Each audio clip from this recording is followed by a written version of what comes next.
Welcome back everybody. Today we're going to go over 5 reasons you should be a doctor.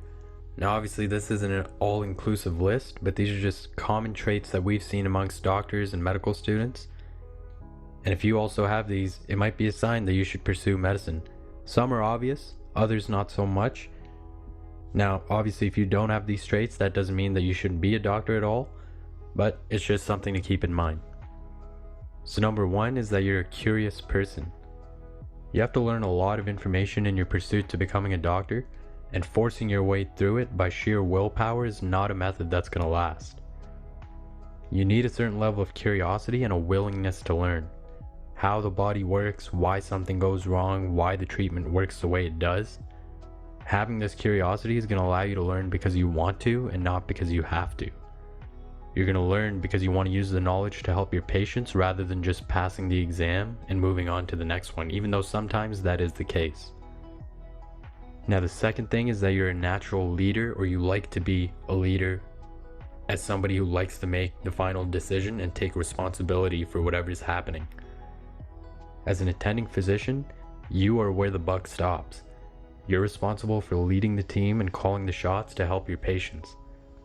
You're going to be working with other attendings, residents, nurses, and social workers, and your ability to take on that responsibility and make sure that the team is running smoothly towards a common goal is going to be a huge marker of your success as a physician.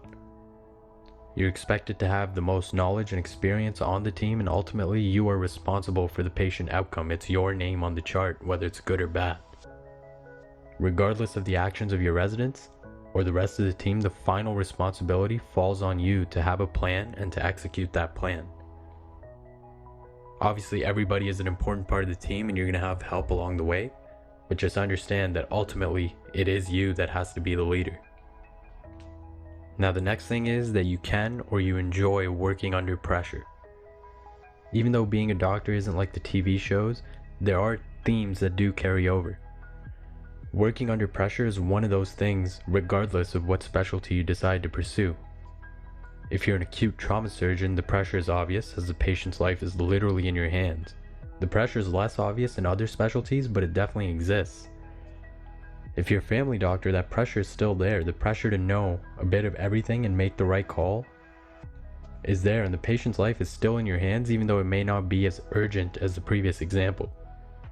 You're responsible for catching early signs of a serious diagnosis, do the right tests, give the right meds, making sure that there won't be any contraindications, etc.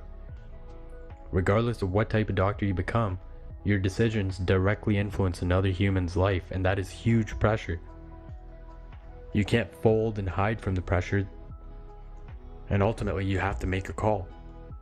There's going to be help along the way, but once you're an attending, that pressure ultimately falls on your shoulders. So you have to be able to work under pressure, or at least develop that skill. Now keep in mind, this isn't made to scare you. Obviously you develop these things over time as you acquire more knowledge and you go through the hospital as a student, as a resident, and then finally as an attending. So don't be afraid if you can't see yourself doing it right now.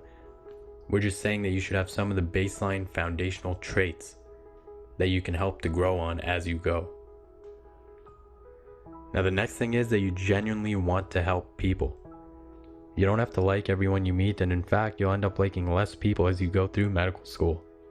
But at the end of the day, you have to be genuinely interested in helping people to succeed as a doctor. Compared to what you invest into this process, money or time, there are much better ways to make money. There are high-paying jobs with much better hours, predictability, and less pressure. After you account for the money and the title, being a doctor comes down to helping people. Again, this doesn't mean you have to like all people. In fact, some surgeons have said they became surgeons so they don't have to talk to the patient, they just fix their problems. So if you're fulfilled by helping people and can't imagine yourself doing anything else, then this may be for you. And last but not least, you like to push yourself.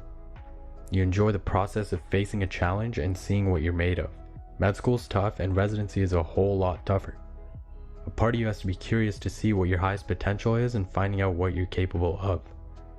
Every step of this journey is going to test you in your ability to push forward when you don't want to. No one likes to study for the MCAT or the USMLE, or take unfair criticism from doctors sometimes. The easy choice is to give up and do something else when you run into things like these, so know that your mental fortitude is going to be tested. 80% of the battle is just showing up and doing what you don't want to do when it needs to be done. If you're going to last this long journey, you have to find a way to enjoy the process and the tests that see what you're made of. Now, like we said earlier, this isn't an all-inclusive list, and it doesn't necessarily mean that you have to be tip-top on all these traits right now. But if you have any sort of foundation or inkling within you that resonates with these things, then that's definitely a good sign. So we hope this helps you out. Let us know if you have any of these traits, or what are some of the traits that you think doctors should have, and we'll talk to you next time.